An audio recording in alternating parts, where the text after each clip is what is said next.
Kia ora everyone and welcome to the first of our 2019 conversation series. 3 interviews with New Zealand arts managers about their real-life experience with digital marketing. This video is part of Creative New Zealand's Optimised video series, proudly curated by the Audience Connection. I'm Katharine Witten-Hannah and I'm happy to be talking today to Leone Venter, who is Digital Marketing Coordinator at SOUNZ Centre for New Zealand Music, Toi Te Apuoru. Welcome, Leone. Hi. We're going to be talking about how Leone and the team at SOUNZ have been maximising video to engage with audiences and to support the organisation's mission to champion the music of Aotearoa New Zealand. Video is continuing to grow in popularity and importance. According to Hootsuite's Global State of Digital in 2019 report, 92% of New Zealand's 4.2 million internet users watch video online.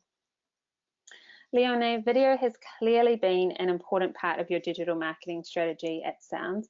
Can you tell us a bit about how you have been using video over the last year and why you have prioritised its use?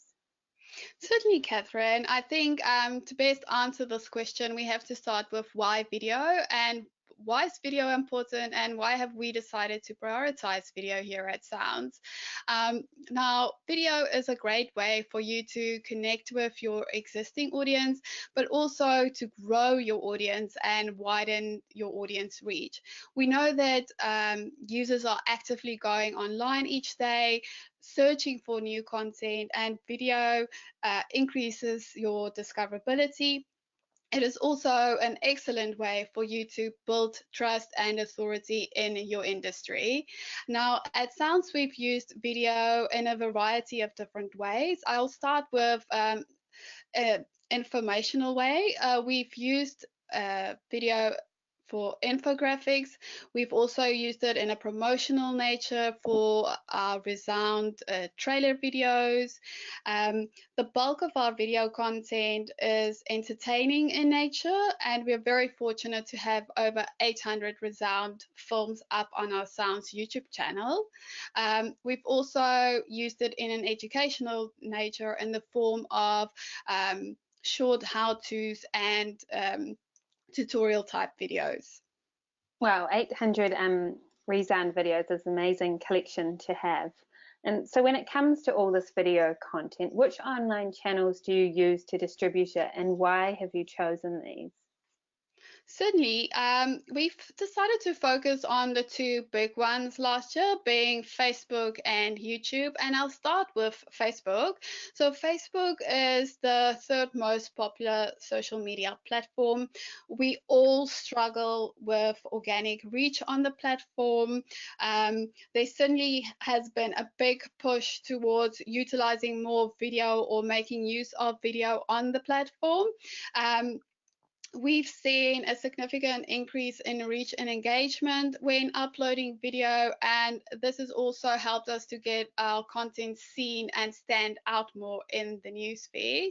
A great feature of Facebook is the cross-posting. So this allows you to share videos with anybody that's got a business page, so not a personal profile, it has to be a Facebook page. And you can share your video content with them. And this has been a great way for SOUNZ to collaborate with composers and partner organizations. Going over to YouTube. YouTube is the second largest search engine in the world. Now, what does that mean? It means that the users are going to YouTube and they're looking for content. We know that when they're on the platform, they're looking to be entertained, and YouTube has really been a great showcase for SOUNZ films. That's great. It's interesting to see the difference between the two channels there, and it makes total sense. Are you experimenting with a range of video formats or links? Oh yes, in the past year we've used mainly 3 different video formats. I'll start with long form video. So long form video is simply what it says, it's longer form video content. So anything from 5 minutes onwards. The bulk of our video content is long form video content, so that can be seen in our Resound feature films. We've also had great success with short form video content. So again, anything from 15 seconds to a couple of minutes is considered a short form video content. We've used this in the form of our Resound trailers, little how-to or tips or fun fact videos, and we've also had great success by utilizing the Premiere Video feature, specifically on Facebook. Now, the Premiere Video feature allows you to upload a piece of content ahead of time and schedule it out. Your followers then get a notification and they can subscribe, and as soon as that video is published, they get a little notification to say this piece of video content has just been published. This has been a great way for us to build a bit of hype and excitement ahead of a particular video's release. That's great. It's interesting to hear the difference between the video formats and particularly around the Premiere function on Facebook. We know you have had some significant growth in reach and engagement metrics for SOUNZ video content over the last year. What sorts of numbers have you been seeing? Yes, well, since implementing our video marketing strategy early last year, we've had a really good success. I'll start with the increase in our video views. So we've more than doubled our video views from 2017 to 18. We've also seen a significant increase on our Facebook reach and engagement. We've had more than 80% increase in our Facebook reach, and we've also doubled our engagement. All of this has led us to the overall growth for SOUNZ, with a 44% increase in website visitation, which has been absolutely amazing. Yeah, the increase in website visits is really great to see.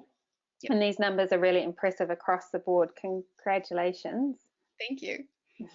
We know other New Zealand arts marketers out there will be keen to hear more. Are you happy to share a couple of specific examples of video content that has worked particularly well for you and how you've used it? Certainly. Again, I'll break it down into the two different platforms, and I'll start with Facebook. Now, first up, we'll look at the Mahani Rangatoka films. So these films were all long-form video content. It's a release, a series of films in partnership with the Auckland's Arts Festival that did extremely well for us.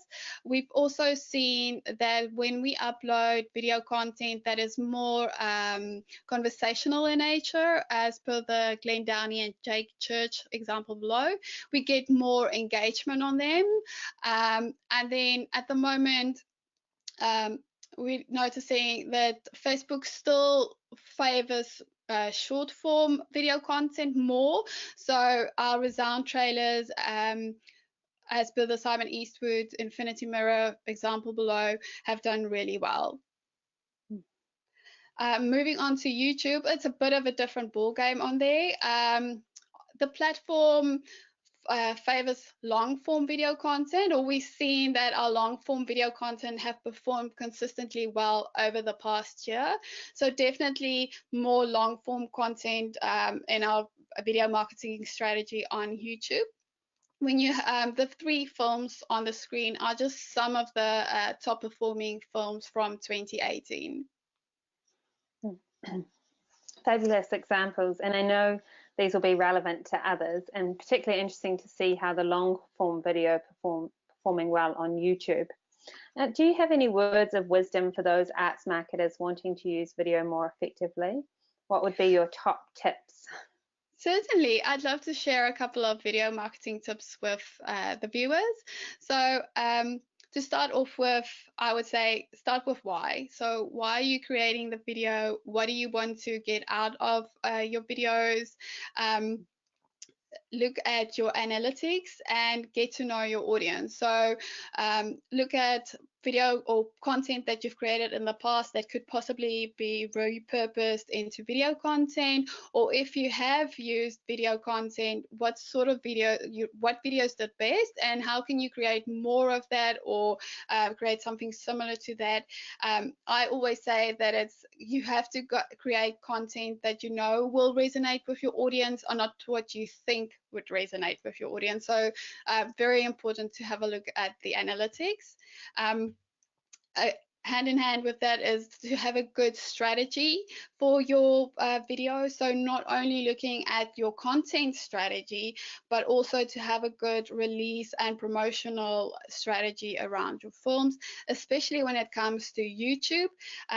Within the first 48 hours, YouTube looks at how many engagements and views a video gets when it is released.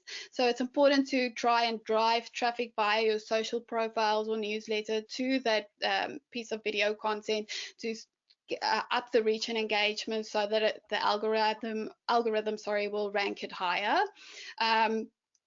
Then don't be afraid to try new things, and always test and experiment. The end result may just end up surprising you. So try new things, see if it works. Don't be afraid to experiment. Don't get hung up on the production value. You do not need to have a production company or a professional camera or be a videographer to start creating video content. If you've got a mobile phone, you can absolutely use that to create video content. There are multiple tools online that you can utilize. Some examples include Animoto and Wave Video. They're all relatively inexpensive and very easy to use. So you've got no excuse not to start creating video content today. And then lastly, the most important tip is I want to end off with a quote by motivational speaker Mel Robbins. And the quote says, "The secret to success is failing." So what does that mean? Simply that failure is feedback. So again, don't be afraid to try something. If you don't get the success that you wanted from it, just take the feedback and create something better for next time. That's great advice. Thanks, Leone. And just before we wrap up, we'd love to hear about your future plans. What are SOUNZ likely to tackle next in the realm of video? Certainly, I think a big trend for 2019 is the story video format, and now that is Instagram stories and Facebook stories. So at SOUNZ, we'll be looking at how we can repurpose our existing video content to fit the story format, or what content can we create for the story format. Vertical video is certainly becoming more popular by the day, and I don't think it's going to be something that is going to disappear in the near future. We see that viewers stay engaged longer when watching Instagram stories. So definitely something I think everybody should have a good think about, and what type of content they can create. I think when it comes to the story format, you can be a bit more show a bit more behind the scenes, and the production value does not need to be that high, because you're sort of inviting the viewer into your organization, or showing them a bit of behind the scenes, or what's going on, or a project that you're working on. So a great way, again, to connect with your audience and to build that trust with them. And we're also looking forward to collaborating more in the future. So how can we use existing SOUNZ content and collaborate more with partner organizations? As I mentioned previously, the cross-posting feature on Facebook has been really good for us to sort of collaborate. So it enables composers and partner organizations to repurpose existing ReSound content and make that a part of their content marketing strategy. So we'll be focusing a bit more on that in the near future. We look forward to seeing the results of some of that collaboration. And Leone, your work and achievements are very inspiring. So thank you for your generosity and time in sharing your experience with other New Zealand arts marketers in this interview. Leone has shared SOUNZ digital channels here, and we encourage you to visit and see SOUNZ work in action. If you have any questions, please feel free to add these as comments under this video, or you can contact Leone directly. Watch for other interviews coming up in our conversation series on Creative New Zealand's Facebook page and YouTube channel about storytelling and Google Grants. Thank you.